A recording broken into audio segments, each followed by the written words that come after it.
몇 주 전부터 시편 120편부터 시편 134편까지의 15편의 시 가운데에 성전에 올라가는 노래라고 하는 표제어가 공통적으로 달려있는 시를 순례시편이라고 부르기도 한다라는 말씀을 드렸었습니다.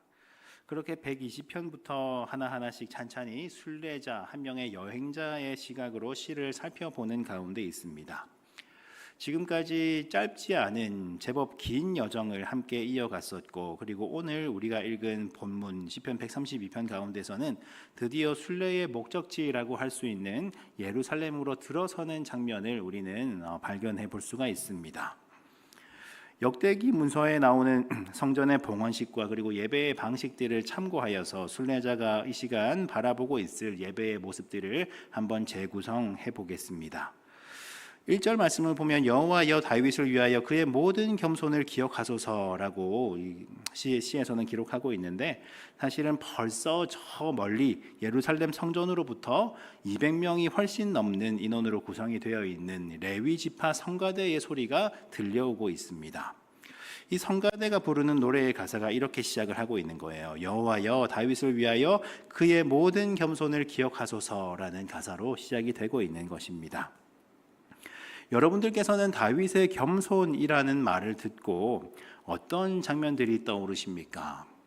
다윗은 하나님 앞에서 늘 자신을 낮추고 겸손하는 일에 최선을 다했던 사람이었기에 다윗이 겸손했던 장면들은 여러 장면들이 있겠습니다만은, 우리는 다윗이 왕위에 올랐을 때 얼마나 기쁜 마음으로 하나님의 법궤를 예루살렘으로 옮겼는가, 그 모습을 또한 잘 알고 있습니다. 다윗은 왕이라고 점잔을 빼고서 뒤에서 앉아 있지 않았습니다. 백성들과 함께 춤을 추면서 누구보다 더 뜨겁게 춤을 추며 기뻐하고 있었습니다. 하나님 앞에서 기뻐하는 그 과정 가운데에서 속옷이 들춰지든 말든 다윗은 상관하지 않았습니다. 다윗은 하나님께 기쁨의 찬양을 하면서 속옷이 들춰지는 그것이 결코 비천한 일이 아니다라고 여겼었습니다. 그렇게 순례자는 다윗의 겸손을 기억하면서 다시 한번 지금까지 살아왔던 나의 모습들을 돌이켜봅니다. 스스로 나는 옳은 사람이라고 여겨왔기 때문에 그렇게 마음속의 평화를 너무나 자주 잃어버렸던 적이 많이 있었던 순례자였습니다.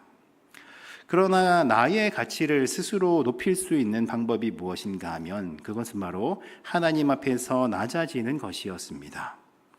하나님 앞에서 낮아지는 것이 곧 나의 가치를 올리는 것이고, 그렇게 하나님 앞에서 스스로를 낮추는 것이 나의 마음 가운데 평화와 샬롬을 찾아가는 일이다라는 것을 다시 한번 발견하고 깨닫기 시작합니다. 내 마음속에 평화를 찾아가는 일, 그것이 너무나 멀리 있는 줄 알았는데 그것은 사실은 하나님께 바짝 엎드리는 것, 곧 다윗이 그러했던 것처럼 하나님 앞에서 나를 낮추는 것, 그것 가운데 있었음을 다시 한번 발견해냅니다. 계속해서 레위 지파 성가대가 노래하는 가사들이 쭉 이어지고 있는데, 2절 말씀을 보면 그가 여호와께 맹세하였다, 그가 전능자에게 서원하였다, 그가 야곱의 전능자에게 서원하였다라는 표현이 등장하고 있습니다. 야곱의 전능자의 처소를 발견하기 전까지는 내 장막 집에도 안 들어가고 침상에도 오르지 않고 잠들지도 않고 졸지도 않을 것이다 라고 했던 구절이 이어지고 있습니다. 이런 맹세와 이런 서원이 어디에 등장하는가, 우리가 그 기억을 떠올려 보기 전에 우리는 먼저 야곱의 전능자라고 하는 이 표현에 한번 주목을 해 보겠습니다. 야곱의 전능자라고 하는 것은 곧 누구인가 하면 당연히 하나님이겠지요. 그런데 야곱의 전능자는 하나님을 가리키는 표현입니다만은 아주 자주 쓰이는 표현은 사실은 아닙니다. 여호와 하나님에 대한 굉장히 오래된 호칭이기는 합니다만은 그렇게 엄청나게 자주 쓰여서 우리에게 익숙한 표현은 아니다라는 뜻이지요. 야곱은 누구인가 하면 야곱은 우리가 잘 알고 있는 이삭의 아들이고 아브라함의 손자이고 그리고 고대 이스라엘 족장의 이름이었습니다. 이 야곱은 야복강에서 하나님의 사자를 만난 후에 이스라엘이라고 하는 귀한 이름을 받은 사람이었지요.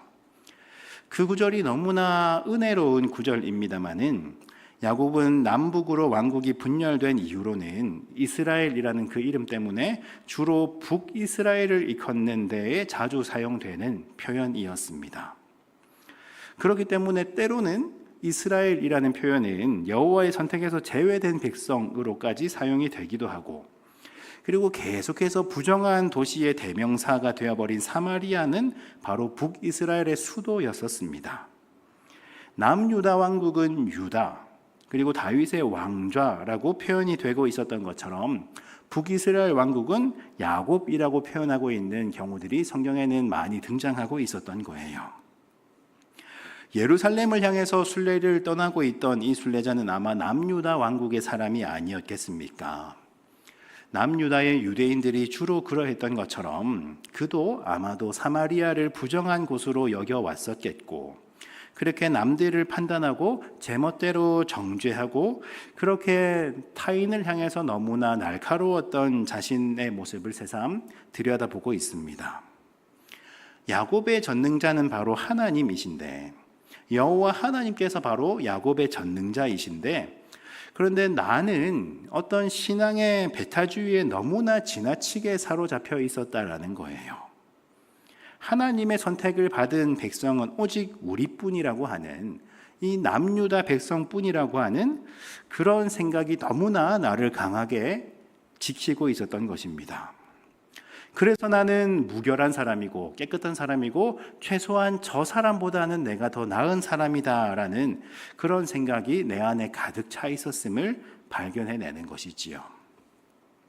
야곱의 전능자이신 여호와 하나님께서는 여전히 지금까지도 야곱으로 상징되고 있는 이스라엘, 북이스라엘까지도 동일하게 지키시는 분이신데, 사실은 이 세상 가운데에서 하나님의 사랑에서 제외되어야 하는 존재는 그 어디에도 없는 것인데, 그런데 이토록 순례자는 나의 모습이 교만했었다라는 것을 발견하고 있습니다. 이스라엘은 이방 민족들과 함께 통혼을 했으니까, 그래서 하나님의 선택받은 선민이라고 하는 민족의 정체성을 훼손시켰으니까, 아브라함의 자손이라고 하는 우리의 자존심을 스스로 포기해 버렸으니까, 순결을 잃어버린 민족이니까, 그리고 반란으로 세워진 나라이니까 여러 가지 이유를 들어서 그들을 향해서 마땅히 하나님의 선택에서 제외되어야 하는 존재라고 생각을 하며 살아왔었던 것입니다. 사실은 그렇기 때문에 하나님께서는 어쩌면 북이스라엘 민족을 향해서 더 긍휼의 마음으로 여겨주시고 품어주시며 어루만져 주셨음에도 불구하고, 그러나 하나님의 백성이라고 자처하고 있는 우리들은 주님을 전혀 닮아가지 못하는 모습으로 이웃과 형제들을 바라보고 있었다라는 것을 깨닫기 시작합니다. 우리는 여기에서 한 걸음 더 나아가서 순례자가 아닌 우리들, 나의 마음을 한번 들여다보시면 어떻습니까? 남유다 사람들이 북이스라엘 민족을 차별하는 것과 굉장히 유사한 마음들이 우리들의 마음속에 혹 있지는 않으십니까? 우리의 주변에 어쩌면 세상으로부터 징계를 받았던 범죄자라던가, 아니면 꼭 범죄자까지는 아닐지라도 우리가 생각하는 어떠한 도덕적인 잣대에 미치지 못하는 사람들을 바라보는 우리들의 마음은 어떻습니까? 아니면 꼭 누군가가 우리보다 꼭 부족한 사람은 아니다 할지라도 우리의 이웃들을 향해서 우리는 지나치게 엄격한 잣대를 들이대며 내가 저보다 더 낫다라는 생각을 가지기 위해서 발버둥치는 모습들이 우리들 가운데 있지는 않으셨습니까? 사실은 내 마음속에도 동일하게 있었음을 발견하기 시작합니다. 하나님께서는 참 사랑을 전해주신 분이셨는데, 우리 주님께서는 그러지 아니하셨는데, 그러나 주님의 마음과는, 주님의 삶과는 너무나 다른 삶의 모습으로 지금껏 나는 살아왔었다는 것이지요. 다시 한번 본문으로 돌아가서 이 야곱의 전능자 하나님께 드리는 다윗의 맹세는 어떤 것이었나 우리가 함께 살펴보겠습니다. 여호와의 법궤를 안치할 만한 장소를 찾고 있는 다윗의 모습을 우리는 한번 떠올려 볼 수가 있겠습니다.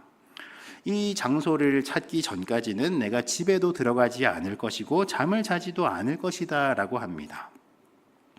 법궤를 두기에 합당한 그 장소를 찾기 위해서 애를 쓰는 다윗의 모습인데요. 그 간절함으로 인해서 결국에는 다윗은 그 장소를 찾고 성전의 터를 마련하는 데까지 나아갔습니다. 다윗은 그토록 여호와 하나님께서 계실 만한 곳을 찾아드리고자 애썼습니다. 어느 장소라면 하나님의 영광이 거하기에 충분한 곳일까? 이것을 평생 동안 찾아왔던 다윗의 모습이었습니다. 그런데 사실은 하나님께서는 어느 한 곳에만 계신 분이 아니라 어디에든 계신 분이셨지요. 다윗은 평생을 하나님의 그 성전을 마련하기 위해서 애썼던 사람인데, 그러나 정작 그의 시대가 아니라 그의 아들의 시대에 가서야 자신이 마련해 두었던 터의 성전이 완공이 됩니다. 사실은 다윗은 자신이 오랫동안 기도했던 것의 응답을 자신의 살아 생전에는 경험하지 못했던 것이지요. 그러나 여호와 하나님을 향한 그의 열정으로 인하여서 결국에는 그곳 가운데에 하나님의 성전이 지어졌고, 지금 그 성전 가운데에서 이제 순례자가 지금 이 자리에서 동일하게 하나님을 바라보고 있는 것입니다. 순례자는 그동안 자신이 드려왔던 기도의 제목들을 하나하나 떠올려 봅니다. 떠올려 보다 보니까 그동안 너무나 조급한 마음으로 살아왔던 나의 모습이 발견됩니다. 사실은 순례의 여정을 이어가고 있는 우리들도 비슷하지 않습니까? 우리는 우리가 쌓아가고 있는 이 많은 기도의 제목들, 우리가 열심히 뿌리고 있는 이 기도의 제목들이, 이 기도의 씨앗들이 언젠가는 싹이 나고 언젠가는 열매 맺을 것을 믿지만, 그런데 우리는 이 기도의 제목이 이루어지는 것에 대해서 너무나 조급한 모습으로 살아갑니다. 어쩌면 기도의 열매가 맺히지 않는 것은 아닐까? 내가 열심히 기도하고 있는 이 기도의 열매가 나의 시대에는 응답을 보지 못하는 것은 아닐까? 기도를 해도 별 응답이 없는 것 같으면, 무언가가 당장 내 눈앞에서 이루어지지 않는 것 같으면 우리는 기도를 하면서도 너무나 쉽게 낙담하곤 합니다. 그러나 우리가 이 시간 다윗의 기도가 어떻게 응답을 받았는지 기억할 수 있기를 소망합니다. 다윗의 기도는 그의 후대에 가서야 비로소 이루어졌고, 그리고 그 기도의 열매인 성전은 또 그로부터 오랜 시간이 지나야 많은 사람들에게 하나님을 경험하는 귀한 장소로 사용되었습니다. 다윗 그 당대에 이루어지지 않았다고 해서 기도의 씨앗이 열매 맺지 못한 것이 아니었습니다. 다윗의 생전에 성전이 완공되는 것을 바라보지 못했다고 해서 다윗은 축복을 받은 사람이 아닌 것이 아니라는 거예요. 결국에는 다윗의 그 오랜 기도를 통하여서 수많은 사람들이 그 장소에서 하나님의 영광을 발견하고 소망을 얻는 귀한 통로로 사용되고 있었음을 우리는 말씀을 통해서 발견해 볼 수가 있습니다. 다윗 그의 당대에 기도가 이루어지는 것을 보지 못했으니까 다윗은 실패한 사람이겠습니까? 그는 기도의 응답을 받지 못한 사람이겠습니까? 절대로 그렇지가 않습니다.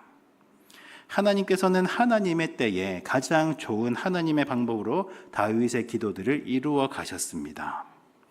우리가 무엇인가 간절하게 기도하고 있는 제목들이 있다면, 그 기도의 제목들이 하나님의 영광과 하나님 나라 확장을 위한 기도의 제목이라면 우리는 반드시 이 장면을 기억할 수 있기를 바라고 소망합니다. 비록 나의 세대에서는, 우리에 대해서는 그 기도가 응답되지 아니한다 할지라도 반드시 그 기도를 기억하시고 이루어 가시는 여호와 하나님의 손길이 우리와 함께 한다는 것을 기억하며 오늘도 열심히 기도를 쌓아가시는 우리 모두가 될 수 있기를 바라고 소망합니다. 여호와의 법궤라는 시어가 나오는데, 여호와의 법궤라는 것은 굉장히 유서가 깊은 성물입니다. 이스라엘 백성들이 출애굽을 할 당시에 하나님께서는 모세를 통해서 십계명을 계약의 말씀으로 주신 바가 있었습니다. 이 십계명이 기록된 돌판은 아카시아 나무로 만들어진 궤 속에 간직이 되었습니다. 그래서 법궤는 여호와의 임재, 여호와의 권위, 하나님의 인도하심과 하나님의 보호하심을 상징하는 요소로 오랫동안 사용되었습니다. 그래서 이스라엘 민족은 광야 생활을 하면서 그 궤를 중심으로 생활을 하곤 하였습니다. 가나안 땅에 들어온 뒤에 이 언약의 궤는 에브라임 땅 실로의 성소에 있었습니다. 사무엘 시대에 이스라엘 백성들은 블레셋과 전쟁을 벌이면서 이 궤를 들고 나가서 싸워 이기고자 합니다. 그런데 그 결과가 어떻게 됐는가 하면 블레셋에게 굉장히 큰 패배를 당하고 이 언약궤마저도 빼앗겨 버리는 사건이 일어나 버리지요. 그렇게 블레셋 땅에 들어갔던 언약궤는 굉장히 많은 일들을 겪고 나서 기랏 여아림이라는 곳으로 옮겨집니다. 이 기랏 여아림이라는 지명의 뜻을 풀이해 보면 수풀이 있는 성읍이라는 뜻인데요. 이것을 시어에 맞춰서 운율에 맞춰서 추격을 해보면은 수풀이 들러 있는 성읍은 나무밭 정도로 표현을 해볼 수가 있겠습니다. 우리가 여기에 유의하면서 6절 말씀을 함께 읽어보면 좋겠는데요. 132편 6절 말씀 함께 읽습니다. 우리가 그것이 에브라다에 있다 함을 들었더니 나무 밭에서 찾았도다. 아멘. 이 짧은 6절, 이 한 절 말씀 가운데 언약궤를 중심으로 하는 이스라엘 민족의 기나긴 역사가 사실은 담겨 있다고 할 수가 있습니다. 이렇게 성가대가 올려드리는 찬송을 들으면서 감격하고 있는 순례자의 귀에 다시 한번 찬송이 이어지고 있는데요. 7절 말씀을 우리가 또한 함께 읽어보겠습니다. 우리가 그의 계신 곳으로 들어가서 그의 발등상 앞에서 엎드려 예배하리로다. 아멘. 우리가 그의 계신 곳으로 들어갑시다 라고 누군가가 선창을 하는 장면입니다. 그렇게 누군가가 선창을 하면은 맨 앞에 있는 행렬이 성전 문을 지나 앞으로 들어가기 시작합니다. 모두가 성전 안으로 다 들어서니 그의 발등상 앞에서 엎드려 예배 드립시다 라고 하는 노래가 이어집니다. 여기에서 말하고 있는 여호와의 발등상이라고 하는 것이 곧 언약궤를 말하는 것입니다. 하나님의 임재를 상징하고 있는 이 언약궤 앞에서 엎드려서 경배를 드리는 이 감격의 순간, 사실은 이 순간을 위해서 오랜 순례의 여정을 이어왔던 순례자였었지요. 얼마나 감격스러운 순간이었겠습니까? 하나님의 임재와 하나님의 영광 앞에서 엎드리는 그 장면이 우리는 그 감격이 얼마나 큰 것인가 한번 짐작을 해볼 수가 있습니다. 그런데 그 은혜롭고 감격스러운 그 순간들은 지금까지 걸어왔던 많은 순례의 여정과 따로 분리해서 생각할 수는 없는 일입니다. 우리는 삶의 자리와 예배의 자리가 분리되어 있지 않다는 거예요. 우리는 예배의 자리에서 하나님을 만나고 또한 우리는 삶의 모든 자리 가운데서도 동일하게 하나님을 만나고 순례자도 마찬가지입니다. 순례자도 순례의 여정을 지나쳐오는 모든 과정 가운데에서 하나님을 만나왔었고 그리고 지금 이 자리 가운데에서 하나님의 언약궤 앞에 엎드리면서 사실은 그 모든 하나님과의 만남들이 이어져 있는 긴 연속의 과정이었던 거예요. 무슨 말인가 하면 여호와 하나님의 임재는 사실은 이 성전 안에 있는 순간에만 경험할 수 있는 것이 아니다라는 말씀입니다. 그렇습니다만은 여호와 하나님의 언약궤 앞에 엎드리고 있는 이 순간이 없다면 지금까지 이어왔던 순례의 여정은 사실은 아무런 의미가 없다라는 뜻이 되기도 합니다. 우리는 하나님 앞에 나아가는 은혜의 감격이 있어야지만 우리의 모든 삶 가운데에서 또한 순례의 여정을 이어갈 수가 있습니다. 우리의 예배가 사실은 그러했으면 좋겠습니다. 우리는 예배 가운데에서의 감격을 기억하면서 그 감격을 가지고 우리가 처해 있는 삶의 환경 가운데로 나아가야만 하는 거예요. 그렇게 우리는 삶의 예배를 드릴 수가 있는 것입니다. 우리는 살아가는 모든 자리 가운데에서도 하나님의 임재를 발견하며 그곳 가운데에서 삶의 예배를 드릴 수가 있지만 그렇다고 해서 우리가 교회에서 올려드리는 이 예배의 자리를 소홀히 한다면 우리는 모든 일상에서의 예배와 우리는 모든 일상에서의 신앙의 모든 여정들은 아무런 의미가 없어져 버릴 수 있다는 것입니다. 예배의 자리에서 경험할 수 있는 예배의 기쁨과 예배의 감격을 가볍게 여기지 아니하시고 그 은혜를 계속해서 발견해낼 수 있는 우리 모두가 될 수 있기를 진정으로 바라고 소망합니다. 하나님의 언약궤에 엎드려 있는 사람들을 마주보고서 하늘을 향해서 두 팔을 높이 들고 있는 대제사장의 기원이 이어집니다. 8절 말씀인데요. 8절 말씀 함께 읽어보겠습니다. 여호와여 일어나사 주의 권능에 아멘. 광야에서는 행군을 하는 신호가 무엇인가 하면 언약궤가 움직이는 것이 곧 우리가 나아가야 한다라는 신호였습니다. 그때 지도자였던 모세가 외쳤던 말이 무엇인가 하면 여호와여 일어나소서였습니다. 그런데 이제는 예전처럼 언약궤가 여기저기로 옮겨 다니지는 않습니다. 이제는 한 곳 가운데에서 하나님의 임재를 경험할 수가 있는 거예요. 그래서 이곳 가운데에서 예배에 참여하고 있는 많은 순례자들은 하나님이 어디에 계실까 고민하면서 방황을 할 필요가 없어졌습니다. 언약궤가 바로 여기에 있기 때문에 그렇습니다. 블레셋에게 언약궤를 빼앗겨서 블레셋의 신전에 둔 적이 있었는데 그것 때문에 블레셋의 신전은 초토화되기도 했었지요. 그리고 이 거룩한 궤를 함부로 들여다보았다는 이유로 인해서 많은 사람들이 목숨을 잃어버리는 장면이 기록되어 있기도 합니다. 우리는 여호와 하나님의 임재라는 것이 우리에게 어떤 의미인가 한번 생각을 해볼 수 있기를 바랍니다. 여호와의 임재는 여러분들께 어떤 의미입니까? 그저 우리가 겪고 있는 여러 가지 문제들을 해결할 수 있는 돌파구라고만 생각하시지는 않으십니까? 여호와의 임재라는 것은, 하나님의 임재라는 것은 사실은 두렵고 떨리는 것입니다. 물론 하나님께서 우리 가운데에 임재하시면 우리가 겪고 있는, 해결되지 않고 묶어두고 있는 그 많은 것들이 풀리는 은혜가 있지요. 그러나 하나님께서는 사실은 우리의 문제를 해결하기 위해서 존재하시는 분은 아니십니다. 하나님께서는 너무나 거룩한 분 그 자체이시기에 여호와의 임재는 너무나 조심스러운 것이고, 그렇게 우리는 깊은 경외함으로 하나님을 맞이해야 하는 것이고, 그렇기에 하나님의 임재 가운데 우리는 더욱더 감격해야 마땅한 존재들입니다. 여호와 우리 하나님의 권능의 궤 앞에서 누리고 있는 순례자의 감격이 이 시간 우리들 가운데서도, 그리고 우리가 말씀을 듣고 예배드리는 모든 자리 가운데서도 충만하게 넘쳐날 수 있기를 바랍니다. 순례자들의 많은 환호가 잠깐 진정이 된 후에 대제사장의 기원이 계속해서 이어지고 있습니다. 주의 종 다윗을 위해 주의 기름 부음 받은 자의 얼굴을 외면하지 마옵소서라고 기원합니다. 이어서 공동체는 목소리를 모아서 찬송으로 화답하고 있는데요. 11절 12절의 말씀을 제가 읽어드리겠습니다.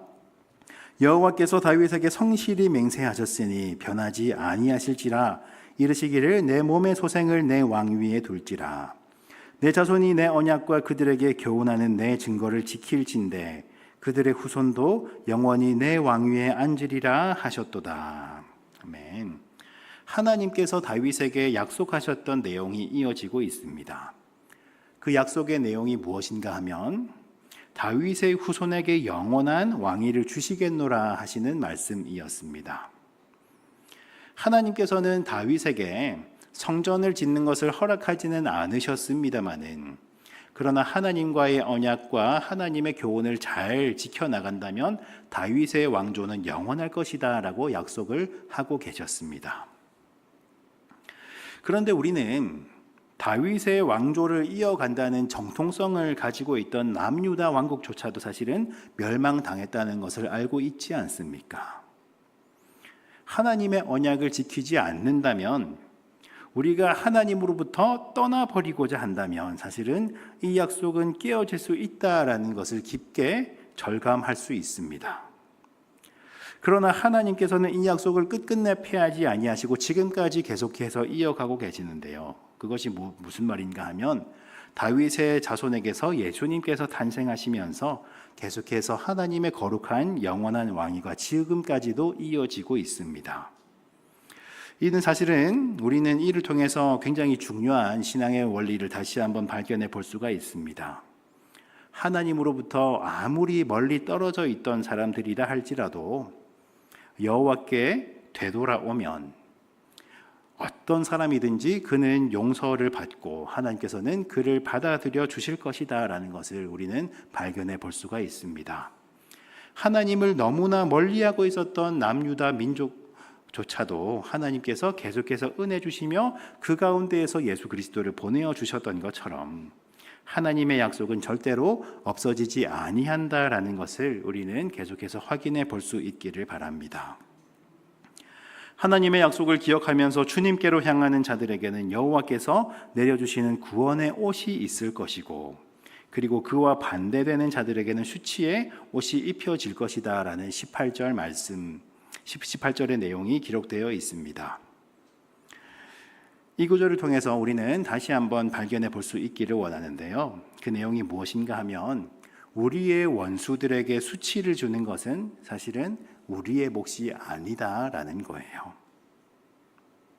나의 원수들을 멸망하게 하는 것은 나의 몫이 아니라 우리의 몫이 아니라 사실은 철저하게 하나님의 영역 안에 있는 것이다라는 것을 우리는 발견해 볼 수가 있습니다. 하나님께서 주시는 샬롬이라는 것은 각자가 그에 합당한 그 몫에 걸맞는 옷을 입게 되는 것입니다. 원수에게는 수치의 옷을 입혀주실 것이고, 그리고 그와 대비되는 단어가 마지막에 등장하고 있는데요. 하나님의 길을 잘 걸어가는 자들에게 약속된 것이 무엇인가 하면 빛나는 왕관이 우리에게는 있다라는 구절이 기록되어 있습니다. 하나님께서 임재하시는 곳의 장면이 바로 그렇다는 것입니다.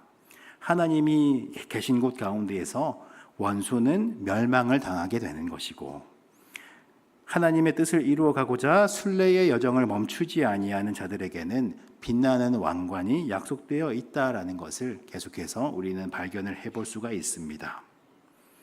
순례자가 오랫동안 기다려왔고 순례자가 가슴 벅차게 참여하고 있는 성전에서의 예식이 이렇게 마무리되고 있습니다. 순례자는 지금까지 이어왔던 많은 순례의 여정들을 돌아보기 시작합니다.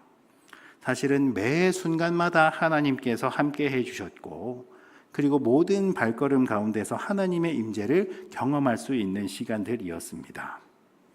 그런데 늘 하나님을 경험하면서 발걸음을 이어왔습니다마는 그 목적지가 하나님이 아니었다면 어떻게 되었겠습니까?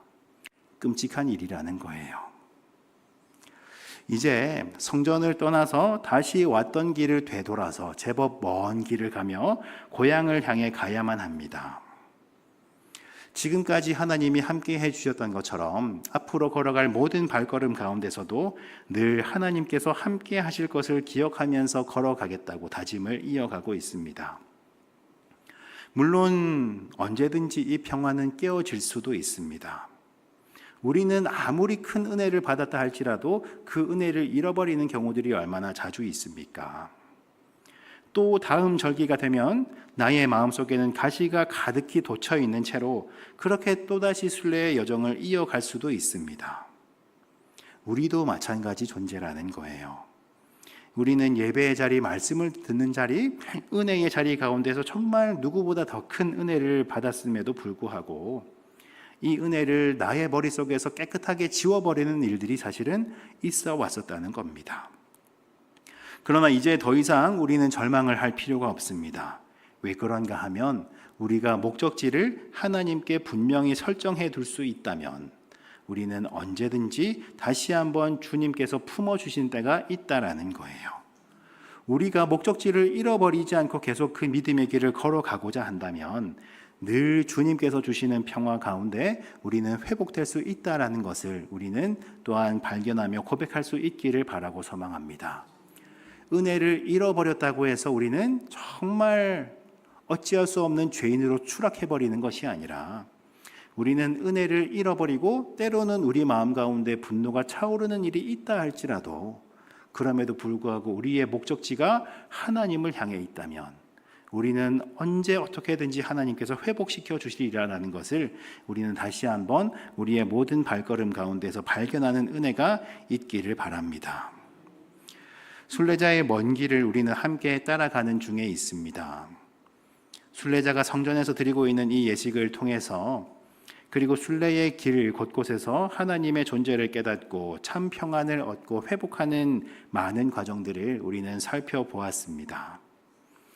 우리에게 예배가 이런 존재가 될 수 있기를 바랍니다. 그냥 책 속에 등장하는 한 명의 순례자라는 등장인물의 이야기가 아니라 이 이야기와 고백들이 나의 이야기가 될 수 있기를 바랍니다. 늘 하나님의 은혜 가운데에서 우리는 회복할 수 있고 늘 하나님의 임재를 경험하는 그 예배를 통하여서 하나님의 살아계심을 늘 발견하며 정말 가슴 벅찬 예배의 자리가 우리들 가운데에 동일하게 회복될 수 있기를 바랍니다. 정말 예배 가운데에서 말씀을 듣고 은혜 받고 그 말씀대로 살아가겠노라고 누구보다 뜨겁게 다짐하면서도 사실은 그 다짐들이 너무나 쉽게 깨어진다 할지라도 그러나 다시 한번 회복시키시고 우리의 목적지를 다시 한번 기억하게 해주시는 그 하나님으로 말미암아 우리는 계속해서 믿음의 길 가운데 설 수가 있는 거예요. 하루하루 일용할 양식과 하루하루 일용할 은혜로 오늘도 하루를 살아가게 하시는 그 하나님께서 또 하루만큼 이 기나긴 여정 가운데 이어갈 수 있는 힘을 주실 줄로 믿습니다. 그렇게 공동체가 모여있는 이 예배를 통해서 우리들은 다시 한번 하나님의 임재를 강하게 누리고 우리가 최종적으로 돌아가야 하는 우리의 목적지 하나님 저 본향을 향해서 나아갈 수 있는 힘을 우리가 공급받는 통로가 우리가 드리는 모든 예배의 자리 가운데 충만히 임할 수 있기를 바라고 소망합니다. 정말로 우리가 이 예배의 자리, 말씀을 듣는 자리, 기도하는 자리를 가볍게 여기지 아니하고 귀하게 여길 수 있기를 바랍니다. 그저 와서 1시간 앉아 있다가 돌아가는 것이 아니라 정말로 우리는 말씀을 통해서 새로운 생명과 새로운 힘을 얻어낼 수가 있다는 거예요. 소망을 잃어가는 많은 영혼들이 하나님께서 주시는 새 힘을 얻고 돌아가는 시온의 대로가 우리 개봉중앙교회 가운데 계속해서 풍성하게 이어질 수 있기를 바라고 소망합니다. 이 지역을 살아가는 정말 많은 영혼들 가운데에서 정말 힘들고 지쳐서 쓰러지기 일보 직전인 누군가가 있다 할지라도 이곳 가운데서 선포되는 하나님의 말씀을 통하여서 정말 그 힘이 회복되고 주님께서 허락하신 우리의 목적지를 향하여서 계속해서 걸어갈 수 있는 힘을 얻는 귀한 은혜가 우리들 가운데에 이곳 가운데 우리 사랑하는 개봉중앙교회와 이 땅에 세워진 많은 교회들을 통해서 회복될 수 있기를 또한 바라고 소망합니다. 기도하겠습니다.